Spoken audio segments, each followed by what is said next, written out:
Il est 20h, bonsoir à tous, voici les titres de l'actualité de ce vendredi soir. Un au revoir en musique, plein d'émotions et de ferveur. Les obsèques d'Aretha Franklin sont célébrées en ce moment même à Détroit, en présence de très nombreuses personnalités, dont l'ancien président américain Bill Clinton. Nous retrouverons Agnès Varamian en direct sur place dans un instant. Y aller ou pas, c'est le grand flou autour de l'instauration du prélèvement à la source de l'impôt sur le revenu. Il doit en principe entrer en vigueur au 1er janvier, mais plus rien n'est sûr. Nathalie Saint-Cric nous dira ce qu'il se passe dans la tête d'Emmanuel Macron. L'Europe veut en finir pour de bon avec le changement d'heure. L'heure d'hiver pourrait disparaître. Voilà un bien vieux débat qui ressurgit, vous le verrez. On ira grignoter sur le pouce dans la rue. Aujourd'hui, il se vend chaque année 7 milliards de kebabs, burgers, bagels, crêpes et autres tacos. C'est la nouvelle bataille du goût. Et puis nous dégusterons ensemble du vin de l'Etna et vous découvrirez à cette occasion des vignes étonnantes à flanc de volcan. Après un concert d'hommage incroyable hier, cette fois, c'est vraiment l'heure de dire adieu à Aretha Franklin. Les funérailles de la reine de la soul se déroulent donc ce soir à Détroit. Détroit, c'était sa ville natale. Maryse Burgot, Fabien Fougère. Un rayon de soleil sur le cercueil d'Aretha Franklin. Et dans ce temple de Détroit, les larmes de certains choristes. Lentement, le cercueil de la reine de la soul se referme.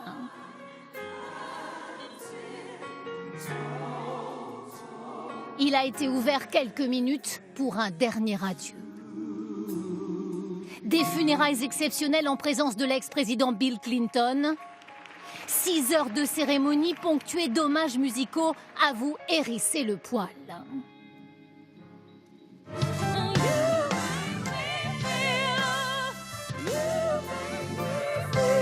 Ariana Grande interprète l'une des plus belles chansons d'Aretha Franklin. Dehors, devant un écran géant, l'ambiance est festive. Même si ses fans n'ont pas pu rentrer dans l'église. Ils sont pourtant arrivés très tôt ce matin. Immense file d'attente. Et parfois certains s'impatientent devant les barrières. Vous ne pouvez pas rentrer si vous n'avez pas le bracelet. C'est pas la peine de pousser. La plupart sont arrivés entre 2h et 4h du matin. On attend depuis plus de 5 heures. Oui, 5 heures d'attente.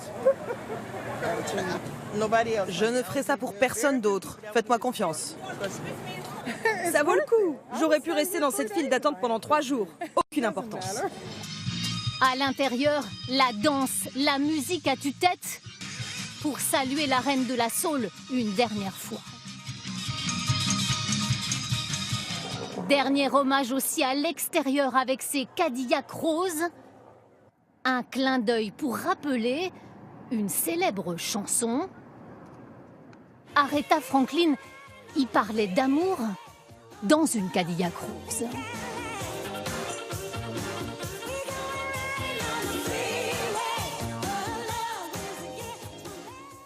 Ce soir, la cérémonie d'obsèques doit durer 6 heures au total. Agnès Varamian, vous êtes sur place en direct. Bonsoir Agnès. Je voudrais votre sentiment Agnès, parce qu'on a vraiment l'impression qu'il se passe quelque chose de très fort. Racontez-nous comment vous le vivez, comment vous le ressentez. Ah Thomas, c'est un moment d'histoire que nous vivons, que nous partageons ici. Depuis ce matin, nous sommes frappés par la tristesse mêlée d'une immense joie qu'expriment les habitants Détroit. Il y a beaucoup de ferveur religieuse, il y a ici une profonde foi et c'est extraordinaire que de voir ces habitants au rythme de la cérémonie en fait exulter, chanter. Et puis il y a cette musique, ce mélange de gospel et de blues qui fait la soul music qui vous prend littéralement aux tripes. Alors j'ai le sentiment d'assister à une immense réunion de famille que tout le monde veut voir durer. On se console, on s'embrasse et on se souvient parce qu'Aretha Franklin, c'est un pan de leur vie, parce que c'est une part aussi de leur identité, celle de l'Amérique noire qui s'est battue pour les droits civiques. Vous le voyez, Thomas, beaucoup de gratitude, beaucoup d'amour et le sentiment aussi d'accompagner pour l'éternité une légende américaine. Merci de nous faire partager ce moment, Agnès Varagnan. La musique a cette faculté de remonter le temps, disait Aretha Franklin. Aujourd'hui, il nous reste sa musique pour qu'elle soit toujours un peu avec nous. Après la musique, la cacophonie, en France cette fois, avec le prélèvement à la source sur votre fiche de paye de l'impôt sur le revenu. En principe, c'est pour le 1er janvier. Sauf que le président doute, il redoute les couacs. Du coup, il pourrait bien renvoyer tout ça à plus tard, et ce, quoi qu'il en coûte. Christelle Méral, Noémie Dahan et Benoît Jourdan. Les impôts des contribuables seront-ils prélevés sur leur salaire l'an prochain? Ou le prélèvement à la source sera-t-il reporté, voire abandonné? Le gouvernement s'interroge. La question du report ou de l'abandon, je ne sais pas lequel des deux sera retenu, mais il est évident que nous n'allons pas mettre en place une réforme dont nous pensons qu'elle peut générer des incompréhensions ou des difficultés pour nos concitoyens. Quel serait le coût d'un report pour les entreprises? Exemple, cette PME près de Marseille, spécialisée dans le transport. L'entreprise a déjà dépensé 3 000 € pour modifier les logiciels de paie et former ses salariés. Le dirigeant espère ne pas avoir investi pour rien. Si c'est uniquement un décalage dans le temps, pour nous, heureusement, ce n'aura pas une incidence très grave. En revanche, si c'est un gaspillage pur et simple, c'est vrai que ça nous fera mal au cœur.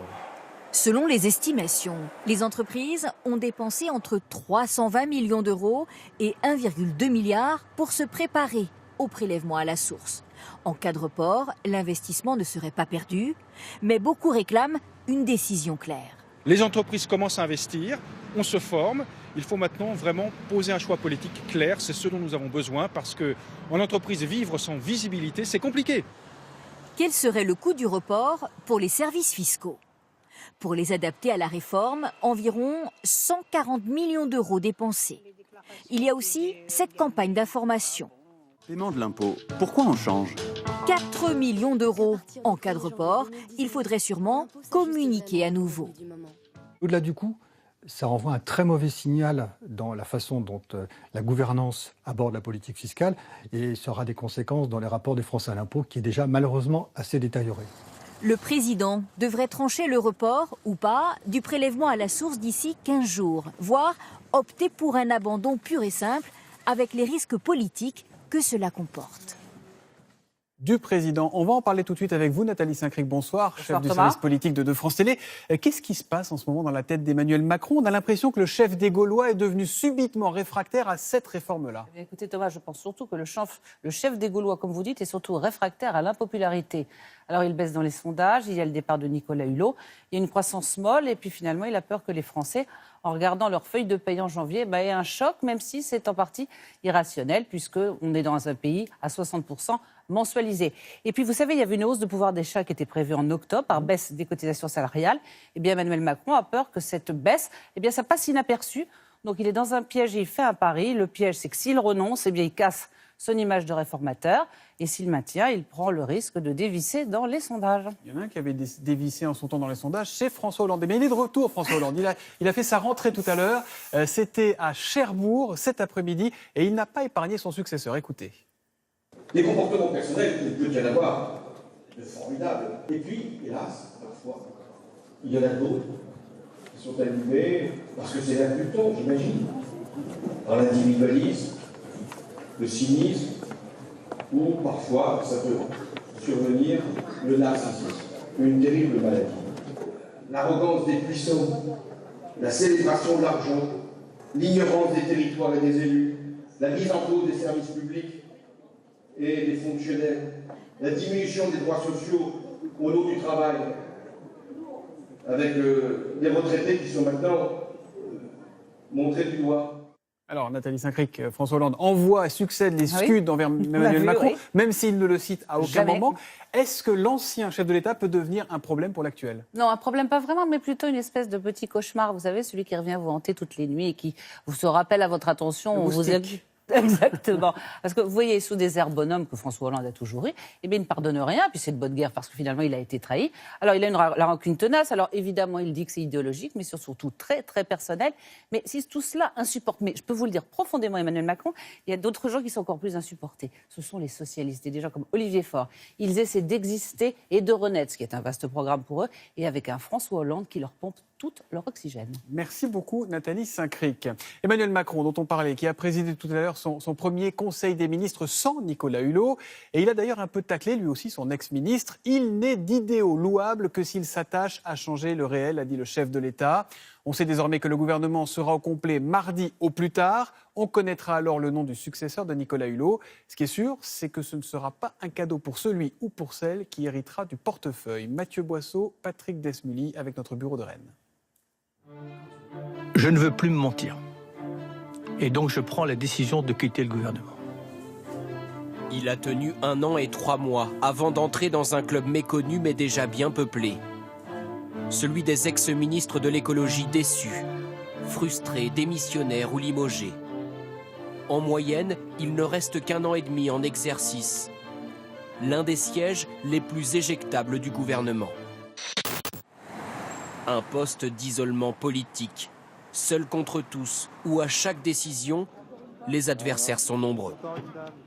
On s'engueule avec tous ses collègues ministres, surtout que des collègues ministres qui n'y connaissent rien et qui ne savent même pas ce que c'est que l'écologie. On s'engueule même avec des députés, parce que telle usine me pollue. Je dis, il faut arrêter cette pollution. Le député du coin arrive en me disant, mais t'aurais dû me demander la permission d'abord. Qu'est-ce que c'est que cette histoire ? Forcément, si moi je mets en avant le fait qu'à un endroit on veut construire, je sais pas moi, un grand centre commercial, il y a une espèce qui peut être le triton crété ou la barge à queue noire qui doit être protégée et que ça va retarder d'1 an peut-être les travaux, le ministre de l'économie, celui de l'emploi, il a pas ce temps-là. Mais moi je travaille pour le long terme. 21 ans après son départ du ministère, Corinne Lepage se souvient des passes d'armes pour imposer l'écologie dans le gouvernement Juppé. En bisbille avec Bercy tout de suite, parce que vous coûtez cher et vous rapportez rien. Conflit aussi avec le ministre de l'équipement, Bernard Pons. On s'engueulait un peu chez le Premier ministre, très, très clairement. Et puis, ce qu'on pouvait faire chacun de notre côté pour gêner l'autre, on l'a fait. Lui, parce qu'il m'a démoli ma loi sur l'air. Moi, par exemple, j'ai oublié de signer un décret d'autoroute. Ministre de l'écologie, un poste de pression politique, mais également des milieux économiques. Industriels, agriculteurs ou constructeurs automobiles. Les lobbies, comme on dit, ils avaient placé leurs gars dans les cabinets ministériels, y compris à Matignon. Et quand j'allais au Conseil des ministres européens, je ne savais pas qu'il y avait derrière, il y avait des gars de l'industrie automobile qui étaient là pour me dénoncer ensuite, quoi. Parfois, le ministre tombe alors sur plus puissant que lui. En 2001, Yves Cochet voulait par exemple augmenter le prix du diesel. Il a dû renoncer. Ça a été complètement raboté par les députés qui eux-mêmes étaient instrumentalisés par les pétroliers et par M. Peugeot et M. Renault qui disaient comment mais vous allez tuer l'industrie française de l'automobile. Beaucoup décrivent enfin l'usure liée à ce ministère. Petites victoires, grands échecs, jusqu'aux départs brutaux. Démission de Dominique Voynet, limogeage de Delphine Batho après ses critiques sur le budget. Même ceux qui sont allés au terme de leur mission n'en sortent pas indemnes. Je suis sortie de là essorée. Essorée. Au bout de 2 ans, j'ai tenu 2 ans, moi.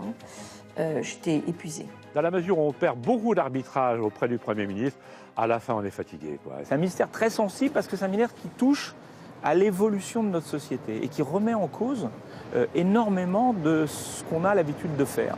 En 1974, le Premier ministre de l'Environnement de l'Histoire, Robert Poujade, avait décrit son poste comme le ministère de l'impossible. Le qualificatif résonne aujourd'hui encore, après Nicolas Hulot. Nicolas Hulot, dont le successeur devrait donc être connu d'ici mardi. En bref, un soulagement pour Gérald Darmanin. Une femme l'avait accusé de viol. On a appris tout à l'heure que le juge saisi de l'affaire avait rendu une ordonnance de non-lieu. Le ministre va contre-attaquer et porter plainte à son tour, cette fois pour dénonciation calomnieuse. La cloche a déjà sonné pour les profs qui ont fait leur pré-rentrée aujourd'hui. Alors, petite anti-sèche pour avoir en tête les chiffres clés de cette rentrée 2018. Les profs seront 881 400 et lundi, ils accueilleront 12 402 900 élèves dans leurs différentes classes. Dans les quartiers les plus défavorisés, les enseignants de maternelle, de primaire et de secondaire auront droit à un petit coup de pouce. Alors, on leur avait promis une prime de 3 000 € net. En fait, on va commencer par 1 000 € et pour la suite, c'est pas très clair. Olivier Feignet, Daniel Lévy et Alain Location. Les professeurs ont repris le chemin de l'école, avec pour certains une ligne supplémentaire sur leur bulletin de paye. Cette année, le ministère de l'Éducation nationale va verser une prime de 1 000 € net au personnel dans les établissements les plus difficiles, les REP+. Au total, ils seront 45 700 à en bénéficier. 41 000 professeurs, mais aussi personnel d'encadrement et personnel administratif, technique ou médicaux. Valentin Rip enseigne dans une école primaire en zone prioritaire. En 4 ans, sa paye n'a quasiment pas évolué. Ça, c'est mon salaire net, 2 180 € et 91 centimes. Avec cette prime de 1 000 €, Valentin Rip se sent davantage valorisé. Pour nous qui sommes en éducation prioritaire renforcée, on l'accueille positivement parce qu'effectivement, c'est un début d'une forme de reconnaissance à laquelle on était attaché. Mais les enseignants sont loin d'être tous satisfaits par cette prime. C'était une promesse de campagne d'Emmanuel Macron. À l'époque, il annonçait un montant 3 fois supérieur. Les enseignants du premier et du second degré qui exercent en REP+, seront mieux accompagnés et recevront une prime annuelle supplémentaire de 3 000 € net. Les 2 000 € restants seraient versés en 2019 et 2020. Mais désormais, le ministre de l'Éducation nationale pose une condition pour l'obtenir, le mérite. Mais comment le juger, sur quels critères ? Face à ces questions, le ministre reste évasif. Qui dira que la performance a été suffisamment atteinte pour que la prime soit versée ? Je vous ai dit, il y a un dialogue social. Une instance indépendante Au moment où je vous parle, ça n'est pas défini parce que précisément, contrairement à ce qu'on a entendu tout à l'heure, il y a du dialogue social et donc précisément, ça va se définir dans ce dialogue social. En l'absence de critères bien définis, qui seront les professeurs méritants ? Une question inconcevable pour ces 2 enseignantes de REP+, à Nanterre. Je pense qu'un prof, de toute façon, c'est obligé de s'investir. On est devant des élèves, on est obligé de faire des choses pour eux, on a quand même des choses à nous prouver, à leur devoir aussi. Donc non, je ne pense pas qu'il y ait des profs plus méritants que d'autres. Une prime qui a pour objectif de rendre les écoles prioritaires plus attractives. En Seine-Saint-Denis, la moitié des jeunes enseignants restent moins de 2 ans dans le département. Il est 20h15, heure d'été, l'heure d'hiver. Eh bien, figurez-vous que la Commission européenne veut trancher la question une fois pour toutes. Elle va donc proposer aux États membres d'en finir avec le changement d'heure. Voilà bien un sujet qui fait parler depuis des décennies. Regardez, Julien Duponchel. Et si c'était lui, le véritable maître des horloges ? En 73, Valéry Giscard d'Estaing annonce une heure d'été pour mieux faire coïncider le jour et la journée. Logique pour le président, beaucoup moins pour les Français, à commencer par le présentateur vedette de l'époque. C'est un peu comme quand on veut me faire comprendre les liens de parenté entre la petite cousine de la nièce de la tante Berthe et l'oncle du cousin Isidore qui s'était marié en seconde noces avec le 3e enfant né d'un 3e lit de la grand-mère du premier nommé. Je n'y comprends rien. Et dans la rue, on accepte ou on râle. 1 heure d'avance ou 1 heure de plus, pour moi c'est pareil. Je ne vois pas pourquoi qu'on change l'heure. Ça m'arrange pas. Si on remet les pendules à l'heure 2 fois par an, c'est pour faire des économies d'énergie. C'est même la télévision qui le dit en 78. 300 000 tonnes d'équivalent pétrole, disent les spécialistes, soit en un an, le chauffage d'une ville de 500 000 habitants. Et puis 40 ans plus tard, ça ne servirait plus à rien. Tout cela ne représente qu'1 millième de la consommation électrique de la France. Donc tout bien considéré, c'est une contribution qui est très marginale. Le changement d'heure et ses conséquences sur la santé. Là aussi, ça a fait parler pendant des décennies. Dans les années 90, les Français se sentent déréglés.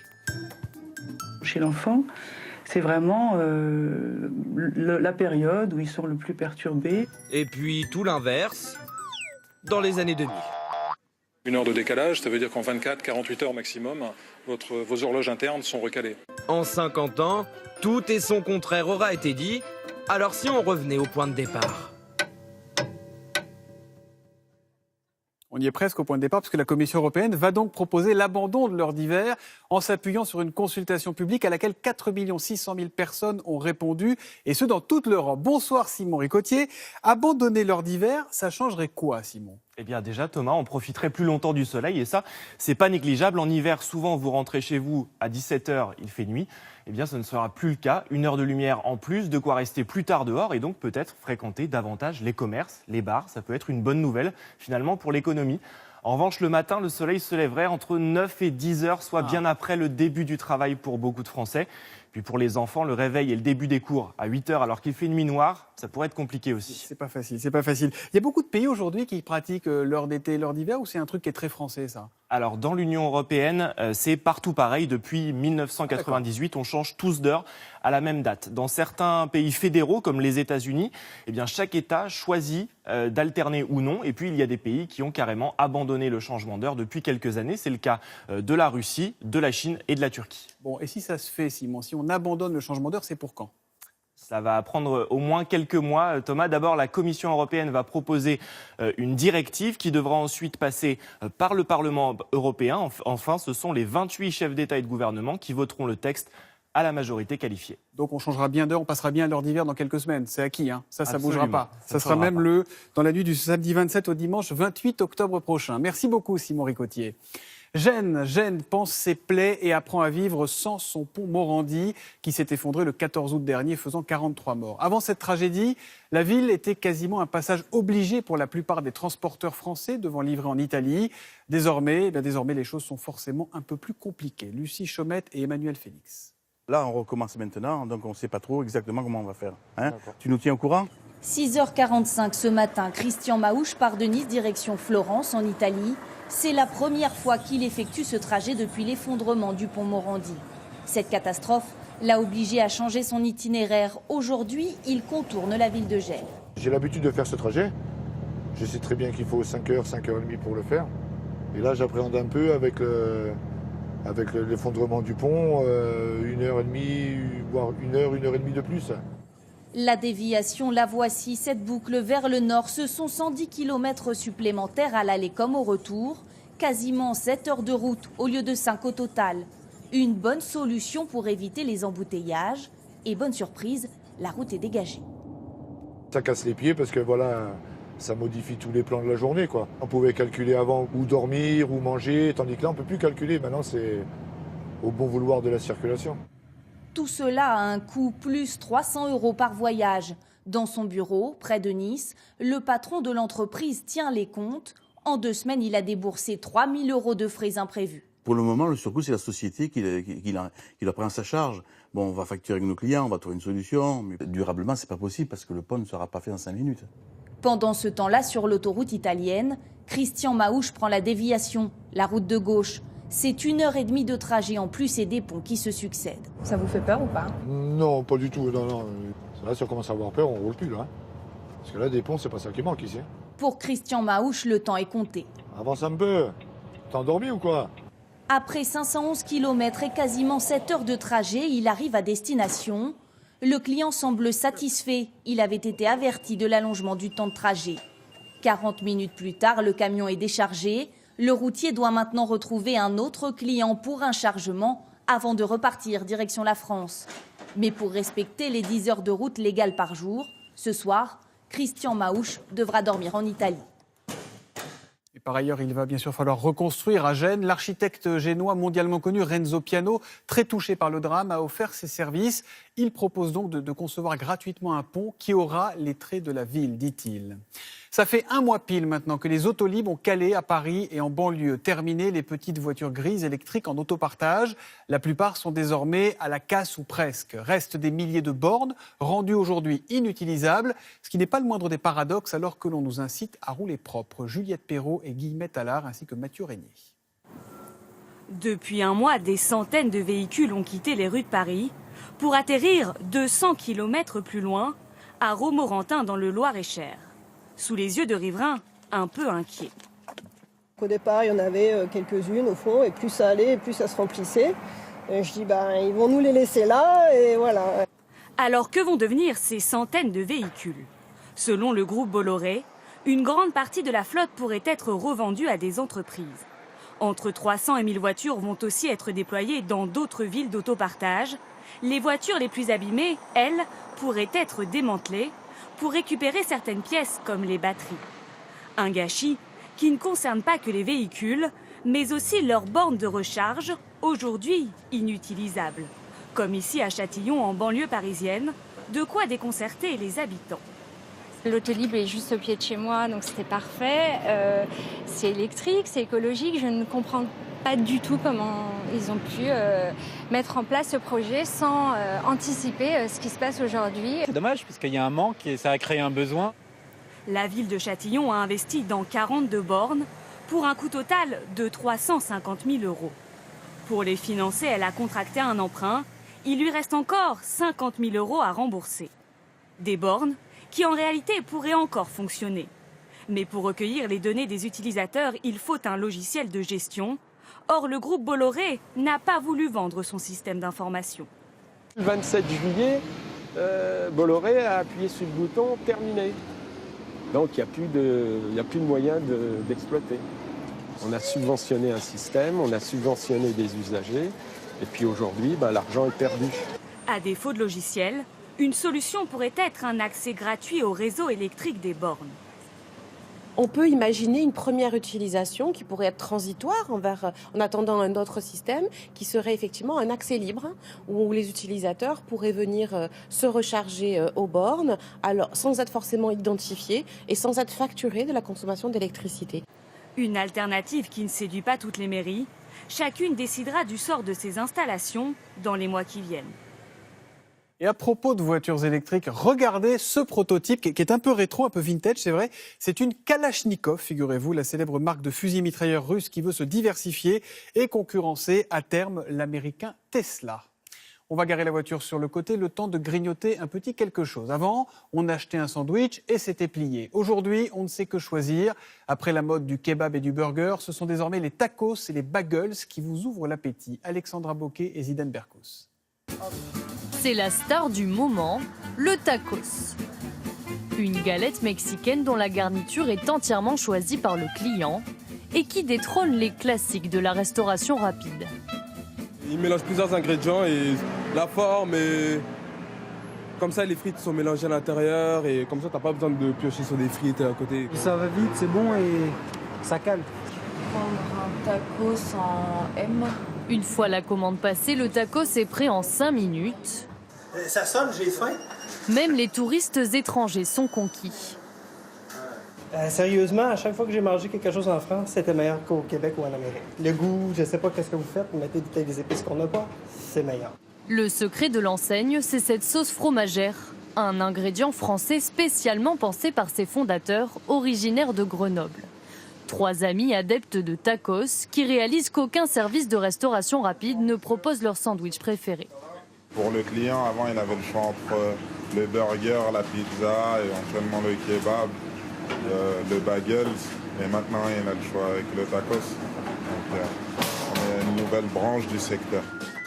Une nouvelle branche qui paye, car concocter un tacos revient bien moins cher que son prix de vente.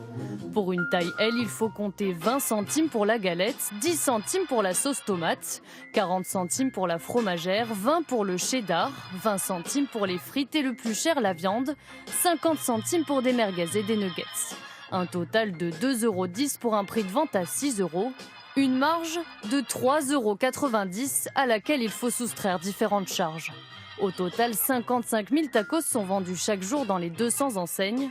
Sur un an, le chiffre d'affaires atteint ainsi les 200 millions d'euros.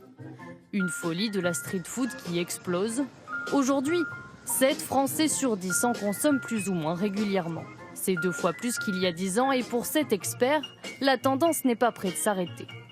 C'est un marché qui est actuellement en croissance de 5 à 7% par an, la restauration rapide, alors que le marché de la restauration est en croissance de un petit 1%, donc c'est lui qui porte la restauration en général, mais c'est un marché qui a été multiplié par 4 en l'espace de 15 ans. C'est colossal. Un marché qui pèse 54 milliards d'euros par an. En France, 51 chaînes de fast-food sont en concurrence. Pour se différencier, elles cherchent à proposer les dernières nouveautés. comme le bagel, un sandwich troué très apprécié des New-Yorkais, directement préparé sous les yeux du client. Ce sera une commande de combien de bagels, monsieur? 10 bagels, 10 menus. C'est mieux que la cantine, c'est original, c'est pratique, on est juste en face, voilà. Plus qu'une invitation à déguster, les dirigeants misent aussi sur une ambiance. L'idée, c'était de créer un concept store où on voyage un peu en Amérique. Donc on a notamment les produits phares avec le bagel. On a des uniformes un peu à l'américaine, jaune et noir. Un effort qui attire de plus en plus. Chaque jour, ils sont plus d'une centaine à franchir les portes du restaurant. Il faut qu'il y ait quelque chose pour se démarquer. La décoration, ça peut être ce quelque chose. L'ambiance qui est très cosy quand on rentre. Moi, c'est ce qui m'avait frappé en arrivant. Et après ça, qu'on voit tous les produits. Moi, ça j'aime bien parce que je vois ce qu'elle pioche. Une bonne pioche aussi pour les fondateurs. En 11 ans, ils ont ouvert 40 restaurants et espèrent en inaugurer 100 d'ici 2022. On reste dans les plaisirs de bouche. Conséquence des grosses chaleurs, c'est déjà l'heure des vendanges dans certains de nos vignobles. On a par exemple commencé à ramasser le raisin blanc dans le Bordelais. On va aussi vendanger sur les pentes de l'Etna en Sicile. Là-bas, on fait du blanc, on fait du rouge et on prie surtout pour que le volcan fasse preuve de modération. Anaïs Barre et Stéphane Guillemot. Lorsque l'Etna sommeille, seule une légère fumée rappelle qu'il menace à tout moment d'exploser. Un volcan qui façonne la terre au gré de ses éruptions. Décor aride, presque lunaire, dans lequel se cachent par endroits des écrins de verdure. Au nord du cratère, les pans de l'Etna sont recouverts de vignes. Un décor qu'ont voulu découvrir ces deux couples d'Américains en Sicile pour les vacances. Ici, c'est très lavique. Du coup, le vin est plus tannique, goûtu, plus minéral. Une oasis inattendue qui étonne ses visiteurs. C'est beau de voir comment ce volcan, avec sa force destructrice, a créé une telle beauté. Des touristes qui sont là pour le paysage, mais aussi pour goûter ce vin méconnu. Il remplit votre bouche d'arômes. Et pourtant, il est léger. Un vin qui doit en partie son goût au volcan. Car ici, la vigne prend directement racine dans la lave. À chaque parcelle, ses spécificités, en fonction de la coulée de lave sur laquelle elle est implantée. Au sol, c'est une coulée de lave de 1260. Ici, la terre, mais aussi le souffle du volcan, nourrit la vigne. Le blanc que vous voyez là, c'est de la fumée. Avant-hier, il y a eu une petite explosion et les cendres qui s'envolent vers le ciel sont ensuite emmenées par le vent qui les éparpille. Ça modifie la structure du terrain en l'enrichissant de nouveaux minéraux, comme une sorte d'engrais. Pendant des décennies, le vin se vendait en vrac à la tonne pour couper d'autres vins. Puis certains viticulteurs ont tenté de créer leur propre cuvée. Ils ont alors découvert la richesse du terroir qui les entoure. Quand Francesco Baron di Meccelli a investi dans cette exploitation, dans les années 2000, elle était en difficulté. Elle est aujourd'hui l'une des plus importantes de la région. On arrive à faire 8000 bouteilles par heure. En un an, ça fait 2 millions de bouteilles. Dans les années 90, les producteurs de vin étaient moins de 50 sur les pans de l'Etna. Ils sont aujourd'hui plus de 160, de quoi augmenter la popularité de ce vin dans le monde qui s'exporte maintenant partout en Europe et même en Chine. Si aujourd'hui les domaines fleurissent un peu partout au pied de l'Etna, investir sur ces terres présente encore des risques. Car le volcan est capricieux. Rien qu'en 2018, il est entré en éruption 3 fois. La famille Vigo cultive la vigne ici depuis plusieurs générations. Un jour de mars 81, l'Etna s'est réveillée et la famille a failli tout perdre. La coulée de lave est arrivée sur notre propriété et elle a détruit 21 hectares de terre. On était désespérés, on pensait que tout était perdu. Tout était perdu parce que la lave arrivait sur nos maisons et nos vignes. Et puis elle a changé de direction. Et elle s'est arrêtée ici, miraculeusement. Des miracles et des éruptions spectaculaires, l'Etna fait souvent parler de lui et c'est aussi bon pour les affaires. Il y a quelques années, j'ai considéré ça comme une tragédie. Mais aujourd'hui, je sais que ça donne de la valeur à la vigne. Parce que les gens viennent du monde entier juste pour voir ça. Un volcan menaçant, mais qui est aussi pour ces viticulteurs la meilleure des publicités. La confusion des rôles à présent, confusion des rôles sur un court de tennis. Ça s'est passé hier soir lors d'un match de l'US Open entre le Français Pierre Hugerbert et Nick Kyrgios. L'arbitre soudain est descendu de sa chaise pour aller rebooster le joueur australien. Les spectateurs en sont restés quoi? Jules Longchamp et Léana Soudre. Une scène inédite qui a volé la vedette aux stars du tournoi. Sur sa chaise, totalement abattu, le joueur australien Nick Kyrgios, largement mené, il reçoit des conseils pendant un temps mort.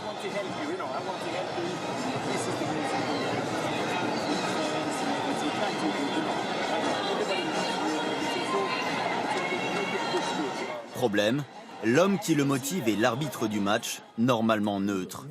Une pratique choquante qui a surpris cet ancien joueur. C'est non seulement dérangeant, c'est interdit au niveau du comportement de l'arbitre. Il ne doit pas, lui, s'immiscer dans un match de tennis, même s'il aime bien ce joueur. Un échange surréaliste. À se demander si l'arbitre n'a pas favorisé le joueur australien. Nick Kyrgios se relance et remporte le match. En sortant du court, son adversaire, le Français Pierre Hugerbert, est dans l'incompréhension. Je ne sais pas si quelque chose est arrivé, si l'arbitre lui a dit quelque chose ou pas qui a pu changer le cours du match. Je peux juste dire qu'à partir de ce moment, Nick jouait beaucoup mieux. Via un communiqué, la direction du tournoi américain se défend de toute injustice. L'arbitre est descendu de sa chaise en raison du niveau du bruit dans le stade lors du changement de côté pour être sûr de pouvoir communiquer efficacement avec Kyrgios. L'affaire provoque la polémique dans le monde du tennis. Même Roger Federer y va de sa critique. C'était pas simplement « comment tu te sens ? Oh, je ne me sens pas très bien » et il remonte sur sa chaise. Non, il est resté là trop longtemps. C'est une conversation et ça peut changer votre état d'esprit. Ce soir, le tournoi new-yorkais annonce qu'aucune sanction ne sera adressée à l'arbitre du match. Je sais tes matchs, Kyrgios. Et on compte forcément sur Roger Federer pour venger Pierre Hugerbert demain soir. Et si vous présentiez le 20h, les 15 et 16 septembre prochains, ce seront les Journées européennes du patrimoine. À cette occasion, nous serons très heureux de vous ouvrir les portes de France Télévisions. Et si vous voulez venir nous voir, il faut vous inscrire toutefois avant le 9 septembre. Et ça se passe à cette adresse, leclub.francetv.fr. C'est la fin de ce journal. Tout de suite, la météo d'Anaïs Baïdemir, suivie de votre série Un si grand soleil. Puis vous retrouverez Agatha Christie et ses petits meurtres. Demain 13h, le retour de Leïla Kadour. Moi, je vous retrouverai pour le 20h. On se quitte avec quelques images encore de l'hommage rendu à Aretha Franklin, en ce moment même à Détroit, aux États-Unis. Vous entendez Ariana Grande qui interprète Natural Woman. Très bonne soirée sur France 2.